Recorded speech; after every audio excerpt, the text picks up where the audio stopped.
Hey guys, I'm back with the cosmic ray detector again. As you can see, it's inside this box. And I've made some major improvements, especially to my CW multiplier here. If we move the camera over. What I've done here is you can't see it inside, but what I've done is I've reversed the diodes from what they normally are to give you a positive voltage. Because if you remember from last time, a problem I had with this thing is that it was referenced to mains earth. So this negative here was actually connected to mains earth. And if you remember, the recommended connecting diagram is this. Hopefully it will focus. And mains earth needs to be there at the positive side of the supply, not there at the negative. Okay?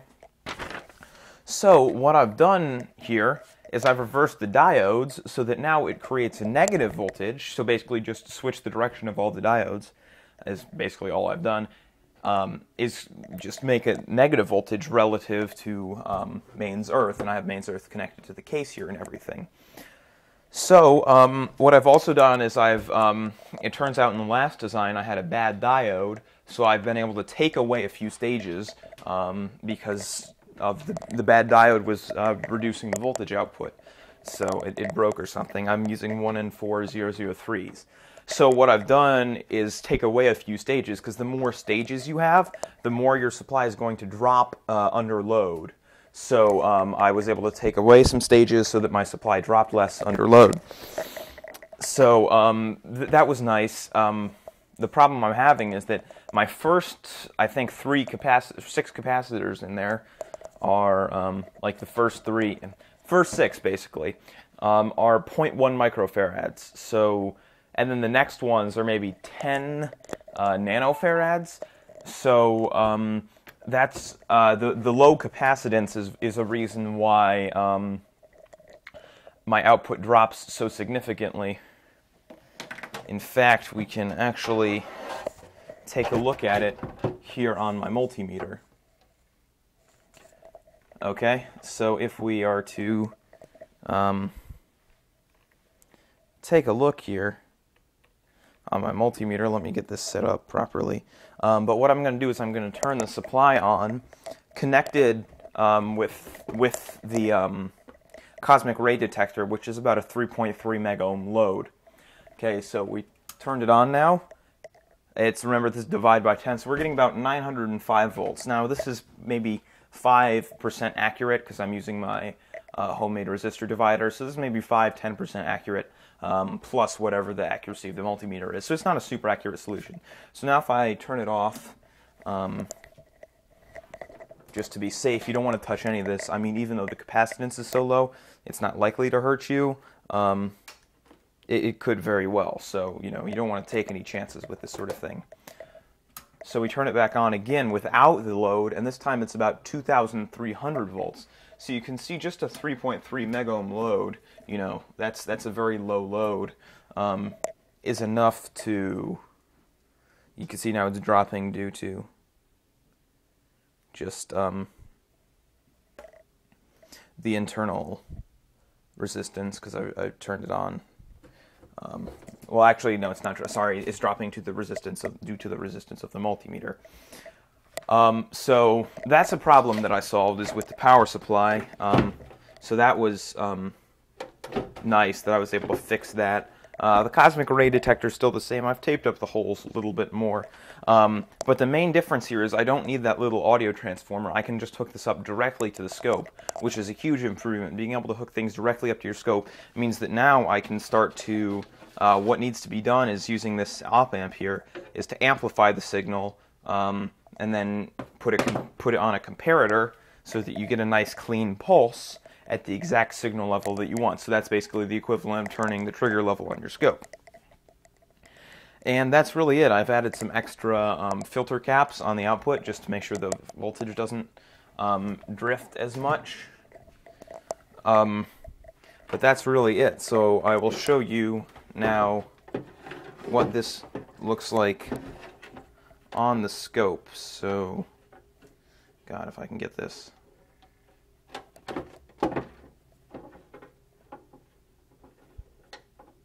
There we go. So I'm going to turn it on now. And keep in mind that I just turned it on, turned the scope on, and the 900 volts that you saw earlier is probably actually not a completely accurate figure, because the multimeter is going to place significant loading on the power supply as well. I mean, it's still 100 meg, but you know, you're talking maybe 30 times what the cosmic ray detector is, so it's still going to be significant.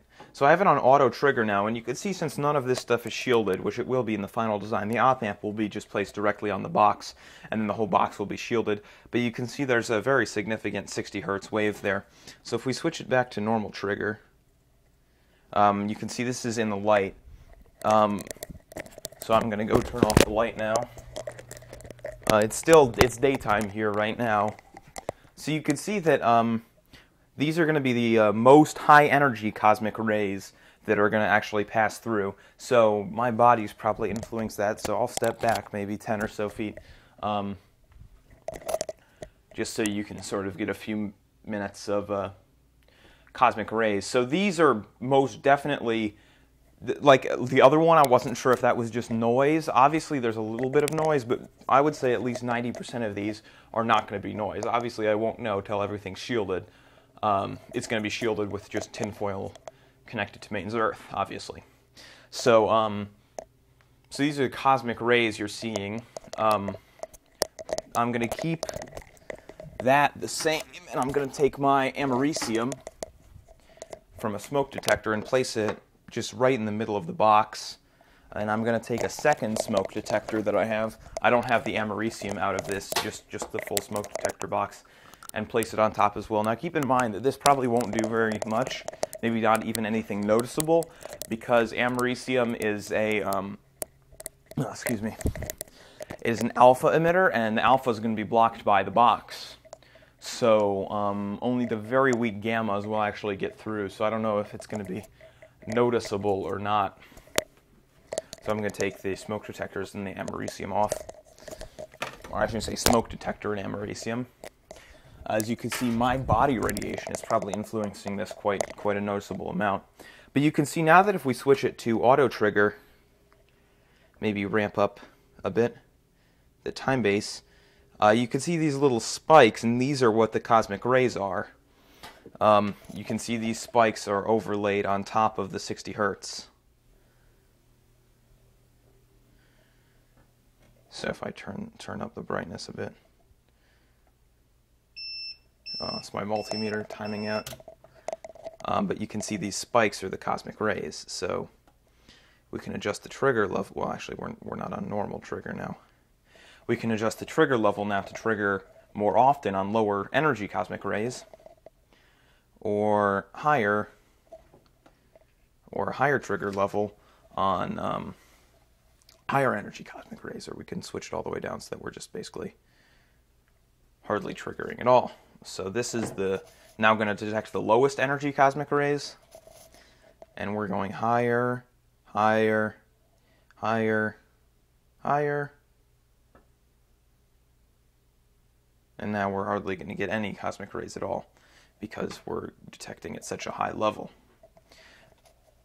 Okay, but the thing I'm detecting is the pulses going down, because you notice the pulses go down, so that's just something you've got to account for. So I'm just going to leave it like this when it's very sensitive. So you can see it's going to detect a lot of background radiation, a lot of super low energy cosmic rays. So probably in my final experiment, I'll have it somewhere around this point where it's really only detecting more higher energy cosmic rays, because that's what I'm really interested in, is the more higher energy cosmic rays. So I think you've seen enough of that scope screen. Turn back on the lights. And I think I've done a decent job shielding it now. But you can see with all the lights, since the light is coming out at 60 hertz, you're getting a few more triggers, and when you notice you trigger with the light, there's that 60 hertz wave. So you know that you're completely light shielded when there's no 60 hertz wave, because that's really the electrostatic field coming from the lights shouldn't be strong enough to really influence anything to a big degree. So really, once there's no 60 hertz wave, I'll be pretty satisfied in my light shielding conditions. Obviously, this is just cardboard, but the tinfoil shielding should help quite a bit. So that's sort of the new cosmic ray thing, you could say. Not that much new, but 10 times better. So what remains to be done is work on the op amps. I'll give you a final sort of system diagram for the whole weather experiment real quick here. Basically, it's going to have this thing hooked up to an op amp to amplify the signal, a comparator, sort of like adjusting the trigger level on the scope, accomplishes the same thing. It's going to go into a microcontroller. The microcontroller is going to be connected to an MSP430, which is going to be giving it a 1 hertz signal. The MSP430 is going to have a 32 kilohertz watch crystal, so it's going to be fairly accurate. It'll lose about maybe a second per day. That's going to help the ATmega to make a clock, or sorry, the Arduino to make a clock. It's going to count cosmic rays per minute, log that into a SparkFun open logger connected to maybe like a 2 or 4 gigabyte SD card from BG Micro. This is all going to be in the dark, so I'm going to have a switch that whenever the door opens to the dark room, which may or may not happen very often, depends, it's going to stop logging the results because obviously they're not going to be consistent. And it's going to have a fan on the transformer giving us 240 volts because this CW multipliers run on 240 volts. So that transformer is going to stay nice and cool, just like a 12-volt computer fan.